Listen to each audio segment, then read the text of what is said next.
कि आप नहीं होते तो पता नहीं क्या होता। मैं नहीं होता तो कोई और होता।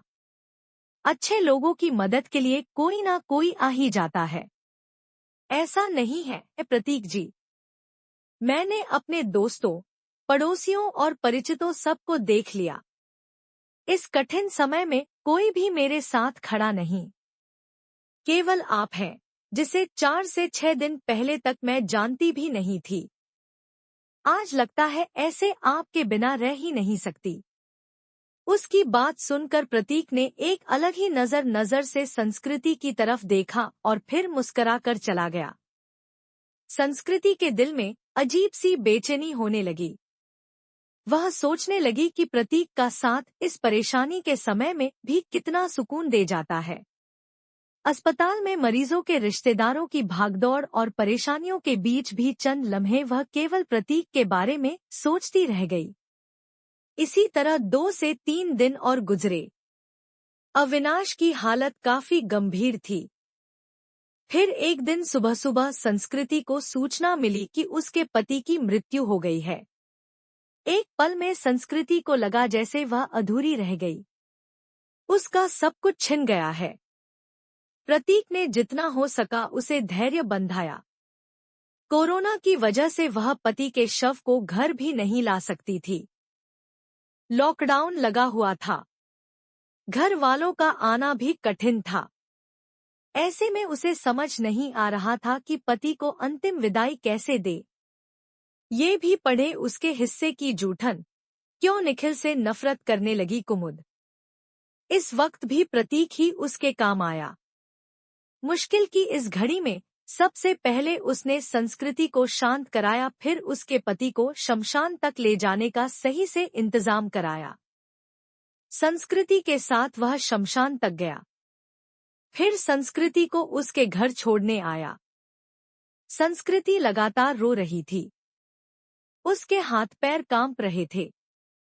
प्रतीक समझ रहा था कि उसकी तबीयत खराब है।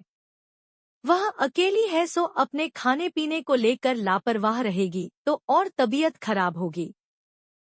तब प्रतीक ने हाथ पैर धोकर और कपड़े बदलकर उसकी रसोई में प्रवेश किया और सबसे पहले चाय बनाई। संस्कृति के साथ खुद भी बैठकर उसने चाय पी, फिर संस्कृति को नहाने भेजकर खुद दाल चावल बनाने लगा। संस्कृति को खाना खिलाकर उसके लिए सब्जी, फल, दूध आदि का इंतजाम कर और सांत्वना देकर वह वापस लौट गया। 2 से 3 दिनों बाद जब संस्कृति थोड़ी सामान्य हुई और पति की मौत के सदमे से उबरी तो उसे प्रतीक की याद आई। प्रतीक उसके लिए अपनों से बढ़कर बन चुका था। मगर उसे पता नहीं था कि वह कहाँ रहता है, क्या जॉब करता है। बस एक फोन नंबर था। उसने फोन मिलाया तो नंबर बंद आ रहा था। संस्कृति घबरा उठी। वह प्रतीक से संपर्क करना चाहती थी मगर ऐसा हो ना सका। 2 से 3 घंटे वह लगातार फोन ट्राई करती रही मगर फोन बंद ही आ रहा था। अब उससे रहा नहीं गया। कुछ सोचकर वह उसी अस्पताल में पहुंची जहां उसके पति और प्रतीक का भाई एडमिट थे। वह रिसेप्शन एरिया में घूम घूम कर प्रतीक को खोजने लगी क्योंकि अक्सर दोनों वहीं बैठे होते थे। फिर वह उसे खोजती हुई कैंटीन में भी गई। हर तरफ चक्कर लगा लिया मगर प्रतीक कहीं नजर नहीं आ रहा था। थक कर वह वापस रिसेप्शन में आकर बैठ गई और सोचने लगी अब क्या करे। तभी उसे वह नर्स नजर आई जिससे संस्कृति की जान पहचान हो गई थी। संस्कृति के पति की देखभाल वही नर्स करती थी। संस्कृति उसे अक्सर अम्मा कहकर पुकारा करती। नर्स ने प्रतीक को भी उसके साथ कई बार देखा हुआ था। संस्कृति दौड़कर नर्स के पास गई। दुखी स्वर में नर्स ने कहा, सॉरी बेबी, तुम्हारे पति को हम बचा नहीं पाए। जो लिखा था वह हो गया, पर यह बताओ अम्मा, आपको प्रतीक याद है जो अक्सर मेरे साथ होता था? उसके भाई का इलाज चल रहा था। हाँ बेबी, उसके भाई की भी तो मृत्यु हो गई। वह खुद भी एडमिट है। उसे भी कोरोना है और जानती हो बेबी, वह तेरे पति वाले बेड पर ही है।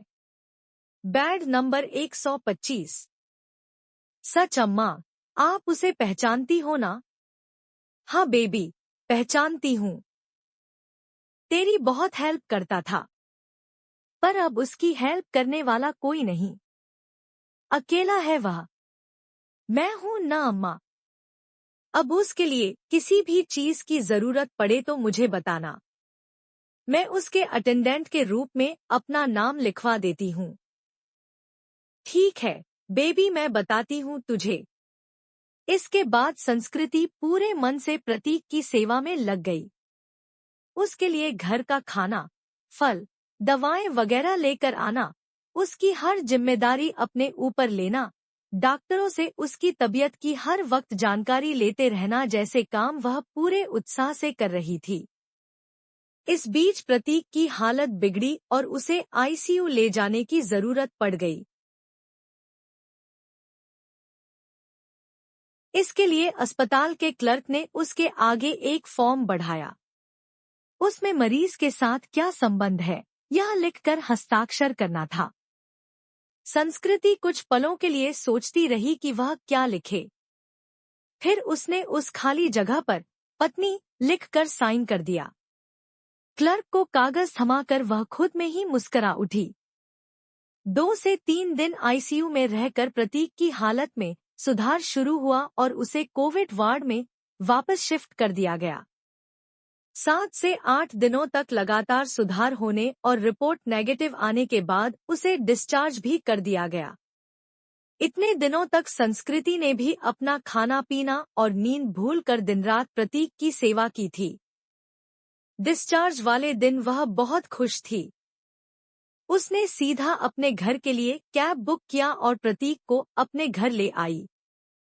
प्रतीक ने टोका तो संस्कृति ने थोड़े शरारती अंदाज में जवाब दिया, मैंने फॉर्म में एक जगह यह लिखकर साइन किया है कि मैं तुम्हारी पत्नी हूँ और इसलिए अब मेरा और तुम्हारा घर अलग अलग नहीं, बल्कि एक ही होगा।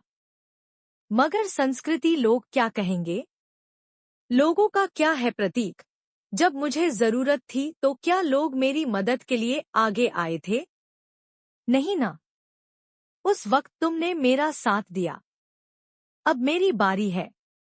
इसमें गलत क्या है? तुम थोड़े ठीक हो जाओ फिर सोचेंगे कि क्या करना है। संस्कृति ने अपना फैसला सुना दिया। करीब 10 दिन संस्कृति ने जी भर कर प्रतीक का ख्याल रखा। हर तरह से उसकी सेहत पहले की तरह बनाने और खुश रखने का प्रयास करती रही। ये भी पढ़े आईना, क्यों सुंदर सहगल को मंजूर नहीं, हाँ बेटी के चुना रास्ता। संस्कृति एक संयुक्त परिवार से संबंध रखती थी। ससुराल में धन संपत्ति की कमी नहीं थी। यह घर भी पति के बाद उसके नाम हो चुका था। पति ने उसके लिए काफी संपत्ति और गहने भी छोड़े थे। बस एक हमसफर की कमी थी, जिसे प्रतीक पूरा कर सकता था। उस दिन शाम में संस्कृति ने प्रतीक के हाथों को थाम कर कहा, जो बात मैंने अनजाने ही उस फॉर्म में लिखा, क्या हम उसे हकीकत का रूप नहीं दे सकते? क्या मैं तुम्हें अपने हमदर्द के साथ साथ एक हमसफर के रूप में भी स्वीकार हूँ? मुझे लगता है संस्कृति की अब यह बात कहना फजूल है। मतलब यह कि तुम ऑलरेडी मेरी हमदर्द और हमसफर बन चुकी हो, हम हमेशा साथ रहेंगे। तुमसे बढ़कर कोई और मेरा ख्याल नहीं रख सकता, कहकर प्रतीक ने संस्कृति को गले से लगा लिया।